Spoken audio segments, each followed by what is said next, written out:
Jésus parle souvent du royaume des cieux, expression intéressante. Et il y a une phrase que j'ai découverte dans la Bible l'autre jour, et j'ai vu la phrase où il était dit que Jésus allait de village en village et de ville en ville, et disait que se repentir pour le royaume des cieux est à portée de main, et que le tout est déjà contenu là-bas. Se repentir signifie, c'est une erreur de traduction, se repentir, le grec original est métanoïa, ce qui signifie un revirement, un changement complet. De sorte que la repentance, pour que les gens pensent comme des excuses ou quelque chose comme ça, oui, vous vous battez vous-même, je suis un pécheur si misérable. La mauvaise interprétation du repentir a commencé quand il a été traduit en latin penitentia, qui était déjà erroné. Et maintenant, nous avons métanoïa, la repentance. Non, un revirement complet, une inversion complète, c'est-à-dire un changement de conscience maintenant. Ce qu'il veut dire par le royaume des cieux maintenant. Les chrétiens croyaient traditionnellement en quelque chose qui va venir. C'est la croyance qu'ils ont complètement négligée quand ils ont demandé à Jésus « Quand le royaume des cieux vient-il » Il a dit « Le royaume des cieux ne vient pas avec l'observation ». Dans une autre traduction, il dit que le royaume des cieux ne vient pas avec des signes à percevoir. Vous ne pouvez pas dire que c'est par ici ou que c'est là-bas, car le royaume des cieux est en vous.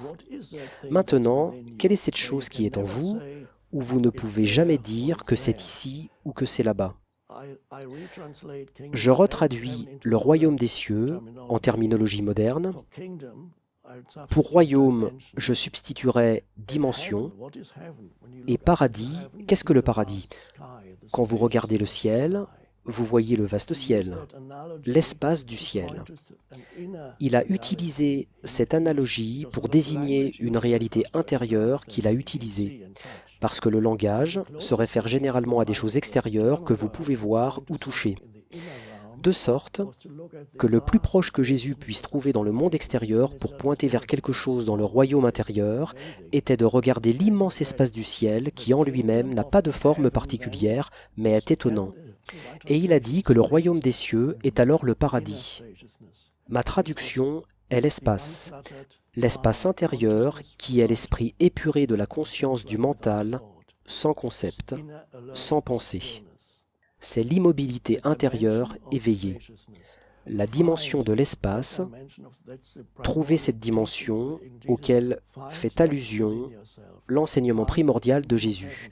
Trouvez à l'intérieur de vous-même, trouvez le royaume des cieux, trouvez la dimension de l'espace intérieur où vous êtes capable d'être éveillé et toujours complètement conscient, mais sans pensée. Et c'est l'essence même de l'enseignement de Jésus pour trouver cela. Lorsque vous constatez cela, vous êtes alors, lorsque vous êtes en relation avec d'autres êtres humains, vous pouvez ressentir la même dimension chez l'autre être humain, bien qu'il ait une personnalité qui est un moi conditionné, mais en dessous, pour ainsi dire, de la personnalité, il y a un être profond, et cet être profond est la conscience inconditionnée. Mais la conscience n'est pas une chose personnelle. Alors quand je vous regarde, la première chose que je verrai, c'est votre personnalité, et bien sûr le corps physique, et la personnalité, tout ce qui fait votre personnalité. Mais si je regarde plus profondément, et non seulement je regarde, mais je sens réellement votre présence, je sais qu'au-delà de votre personnalité, il y a une essence en vous qui est une avec l'essence en moi. Et on pourrait la décrire comme la conscience elle-même. L'essence de qui vous êtes, l'essence de qui je suis est conscience. Quand je reconnais cette conscience, la même conscience qui est en moi, cette conscience au-delà du moi conditionné, reconnaît la conscience en vous, cela qui est au-delà de votre moi conditionné. Et cette reconnaissance est ce que Jésus a appelé l'amour. Et donc, il dit aimer son prochain comme soi-même.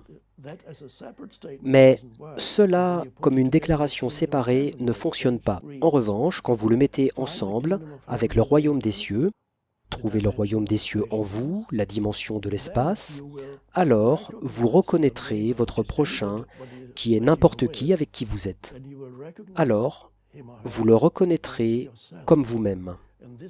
Et cette reconnaissance que par essence vous êtes un, que vous êtes profondément connecté, que vous partagez l'unique conscience, lorsque vous reconnaissez cela dans l'autre, alors vous avez soudainement un flot de bienveillance et de bonne volonté et d'amour. Pas l'amour de l'ego, mais le véritable amour orienté dans l'Ancien Testament, dans le Nouveau Testament, agapé, l'amour universel, vers un autre être humain. Vous pouvez ressentir leur être même, et c'est le grand secret de toute spiritualité.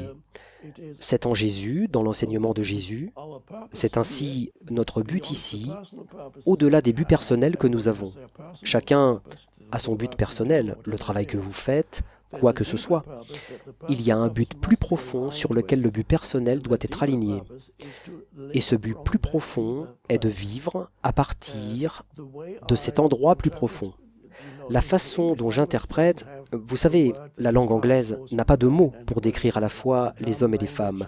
La langue allemande a Mensch, qui est également utilisée en yiddish.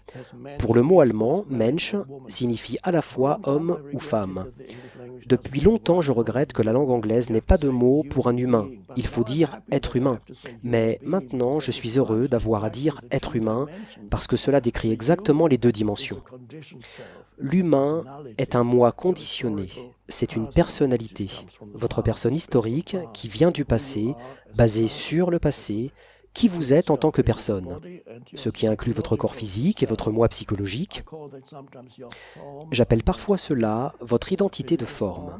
Il y a une forme physique et il y a une forme de vous qui est l'humain.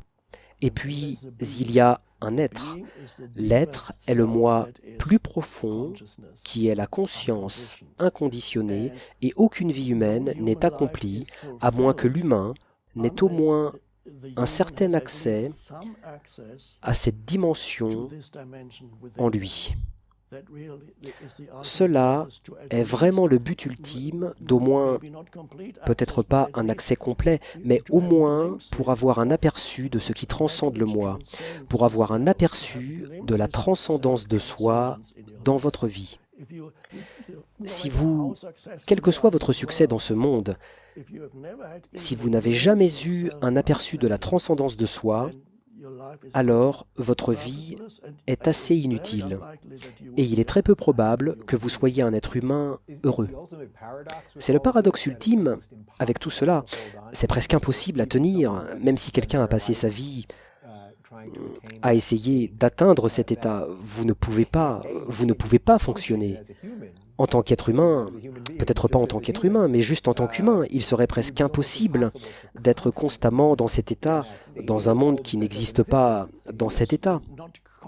Oui, pas constamment, mais il est possible de ne pas l'avoir seulement quand vous êtes, peut-être disons, engagé dans la pratique spirituelle, ou que vous méditez, ou quand vous êtes dans la nature, et lors de moments malheureux dans la nature.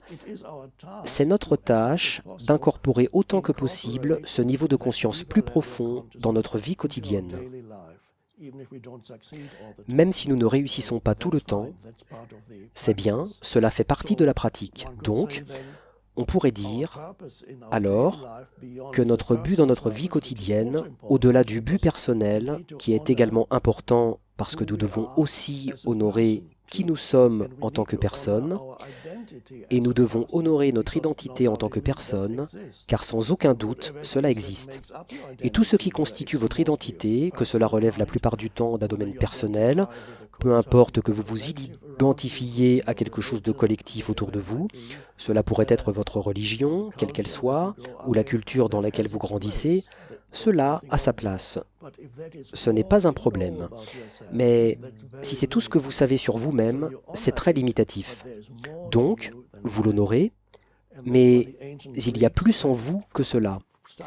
Et c'est pourquoi les anciens Grecs ont dit, à partir de Pythagore, en 500 avant Jésus-Christ, « Connais-toi toi-même ». Le dicton peut être le plus important de la philosophie grecque antique qui a été sculpté sur les murs du temple d'Apollon à Delphes. Connais-toi toi-même. Cela veut dire plus profondément savoir qui tu es dans ton essence. Donc, parce que vous avez l'identité de forme, qui est une personnalité, et vous n'avez pas, comme je l'appelle, une identité d'essence, et ainsi se connaître en tant que cette essence s'appelle en indien, dans une certaine philosophie spirituelle indienne, s'appelle la réalisation du soi. Donc vous savez, et alors, la pratique devient dans la vie quotidienne le fait de vivre autant que possible cette dimension. Par exemple, il y a d'innombrables exemples qu'on pourrait donner, des choses très simples comme, je recommande par exemple, chaque fois que vous attendez quelque chose dans l'ascenseur, ou que vous êtes dans l'ascenseur, ou que vous attendez un appel téléphonique, ou que vous faites la queue quelque part à l'aéroport, vous attendez un peu de temps que nous passons à attendre. Les feux de signalisation, vous attendez. Maintenant, de nos jours, la plupart des gens sortent leur téléphone lorsqu'ils attendent parce que cela signifie qu'il y a continuellement, votre esprit est de plus en plus encombré. J'appelle cela l'encombrement. C'est une information inutile qu'ils reçoivent. Souvent, ils sortent leur téléphone. Ils ne savent pas pourquoi. Ils sortent leur téléphone parce que quelqu'un à côté d'eux sort son téléphone et puis ils commencent à changer de place. Il y aurait un moment, chaque fois que vous attendez, une occasion à ce moment-là de désencombrer votre esprit et de créer un peu d'espace intérieur, le royaume des cieux, la dimension de l'espace.